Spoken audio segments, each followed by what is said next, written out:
नमस्कार, मैं हूं असद रशीद आज़ाद और आप देख रहे हैं AVK न्यूज़। आज हम आपको दूर दुनिया की खबर सुनाने से पहले अपने बिहार ही की एक जो बड़ी सरकार की तरफ से चूक होती जा रही है, बार बार उनसे एक मिस्टेक होती जा रही है। आज आप जिसके सामने डटे हुए खड़े हुए हैं वो यूथ है और आपको झुकना एक दिन तय है।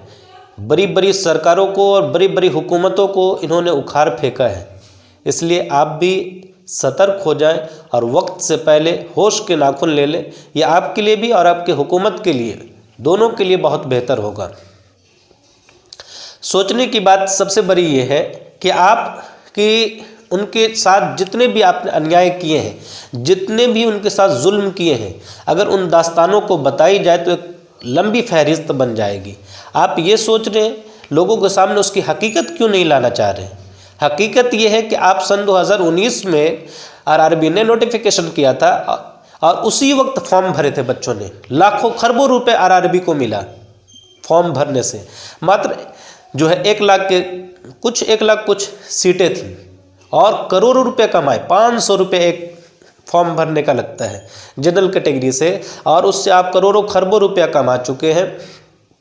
फिर आपने नोटिफिकेशन ये किया था कि मार्च 19 में ही इसका एग्ज़ाम करा के रिज़ल्ट दिया जाएगा, लेकिन 19 में किसी वजह से आप नहीं करवा पाए। 20 में देते हैं, फिर 20 में नहीं। क्यों नहीं ये बातें समझ पा रहे हैं कि जो बच्चे फॉर्म भरे हैं वो काफ़ी मजबूर हैं, वो लाचार है।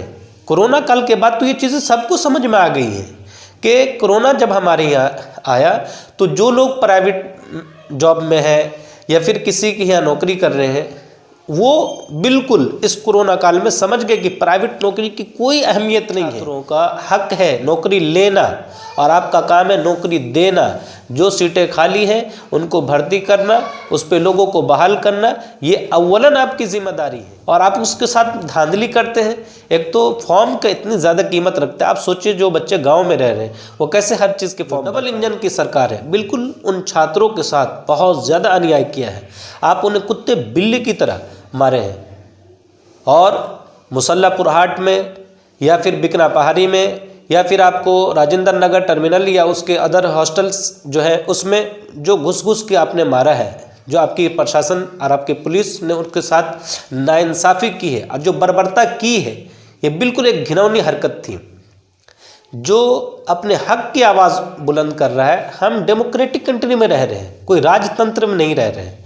आप भी उसी प्रोसेस से हर साल आते हैं और हर साल 5 साल पे आप उनके कदमों को जाके छूते हैं, तब आपको यहाँ पे बैठाया जाता है।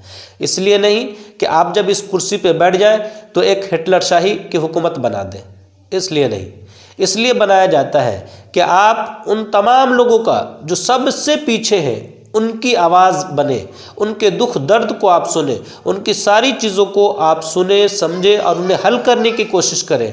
पिछले 2 साल से जब ये कोरोना काल चल रहा है, हर चीज़ बंद है। आपने क्या किया है लोगों के लिए? कोई ऐसा एग्जाम्पल जो आपने किया हो तो उसे बताइए। जैसे अदर स्टेट की गवर्नमेंट ने किया है, लेकिन आपकी हुकूमत ने कुछ की हो तो बताइए। कुछ भी नहीं, ज़ीरो। आप पूरे बिहार के अवाम को ठगने का सिर्फ काम किए और कुछ नहीं। इसलिए मैं उन छात्रों को जो आज प्रदर्शन कर रहे हैं और पहले भी किए हैं, मैं उनका अपनी तरफ से समर्थन देता हूं और उन्हें बधाई देता हूं कि आप अपने हक की लड़ाई ऐसे ही लड़ें, क्योंकि चीज़ें मांगने से नहीं मिलती है, आपको छीनना पड़ेगा, ज़बरदस्ती लेनी होगी, तभी जाके आपको वो चीज़ें मिलेंगी। पहले नोटिफिकेशन निकाला जाता है, कोई भी सीट के लिए निकाला जाना है। एक चपरासी की सीट के लिए भी अगर बहाली होती है तो उसमें MBA, इंजीनियर, अन्य दूसरे हायर एजुकेशन वाले सब लोग फॉर्म भर देते हैं। ये आपको पिछले 1-2 साल का ही वाकया है कि सचिवालय में ग्रुप D का फॉर्म चाहिए था, उसमें MBA के लोगों ने भी फॉर्म भरा था। आप सोच लीजिए बेरोज़गारी की क्या हालत है, कितनी चरम पे है। तो निकालने के बाद सब लोगों ने ये सोचा कि आप एग्ज़ाम दे चुके हैं, बहाली होगी। लेकिन आप 1 साल के अंदर में किसी भी एग्ज़ाम को कंडक्ट कराने के बाद बहाली का लेटर आपके हाथ में आ जाए, कभी ऐसा मुमकिन ही नहीं बिहार में। 5 साल, 6 साल, 7-7 साल तक आपको रुकना पड़ता है। सबसे पहले आप किसी भी एग्ज़ाम का फॉर्म भरिए, फिर 1 साल इंतज़ार कीजिए, फिर 1 साल इंतज़ार करने के बाद आपको क्या होता है, एग्ज़ाम दीजिए। अगर वो एग्ज़ाम 2-3 चरणों में है तो एक दे के फिर अगले साल का इंतज़ार कीजिए, फिर अगला दीजिए, फिर अगले साल का इंतज़ार कीजिए, फिर अगला दीजिए। जब ये सारी चीज़ें दे दिए तो अब क्या होता है कि पेपर में आएगा कि जो पेपर आपने दिया था वो लीक हो गया, उसको दोबारा से होगा, फिर 1 साल के बाद फिर होता है, उसको भी आप पास कर जाते हैं।